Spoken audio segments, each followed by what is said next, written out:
ಎಲ್ಲಿ ದೇವರ ಶಬ್ದ ಮೊಳಗುತ್ತದೋ ಅಲ್ಲೆಲ್ಲ ನೂತನ ಜನನ ನಡೆಯುತ್ತದೆ.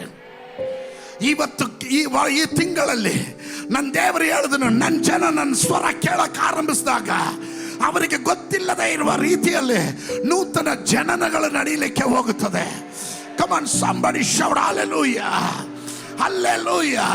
ನಿನಗೆ ಗೊತ್ತಿಲ್ಲದೆ ಇರುವ ಮಂಡಳದಲ್ಲಿ ಜನನ ಅಂದ್ರೆ ಕೂಸು ಜನನ ಮಾತ್ರ ಅಲ್ಲ. ಜನನ ಅಂದ್ರೆ ವಾಗ್ದಾನಗಳ ಜನನ. ಜನನ ಅಂದ್ರೆ ಬಿಡುಗಡೆಗಳು ನಡೆಯುತ್ತೆ, ಸೇವೆಯ ಜನನ ನಡೆಯುತ್ತೆ, ಕೃಪಾವರಗಳ ಜನನ ನಡೆಯುತ್ತೆ. ಇವತ್ತು ಯೇಸುವಿನ ನಾಮದಲ್ಲಿ ದೈವ ಸ್ವರ ಎಲ್ಲಿ ಕೇಳ್ತೀರೋ ಅಲ್ಲಿ ನೂತನ ಜನನಗಳು ನಡೀತದೆ. 2025ರಲ್ಲಿ ನಾನು ಡಿಕ್ಲೇರ್ ಮಾಡ್ತಾ ಇದ್ದೇನೆ, ಪ್ರಬಂಧನ ಕೂಗಿ ಹೇಳ್ತಾ ಇದ್ದೇನೆ. ಕೆಲ ಕುಟುಂಬಗಳಲ್ಲಿ, ಕೆಲ ವ್ಯಕ್ತಿಗಳಲ್ಲಿ, ಕೆಲವರ ಮಿನಿಸ್ಟ್ರಿಯಲ್ಲಿ, ಸಭೆಯಲ್ಲಿ ಕೆಲ ನೂತನ ಜನನಗಳು ಸಂಭವಿಸಲಿಕ್ಕೆ ಹೋಗುತ್ತದೆ.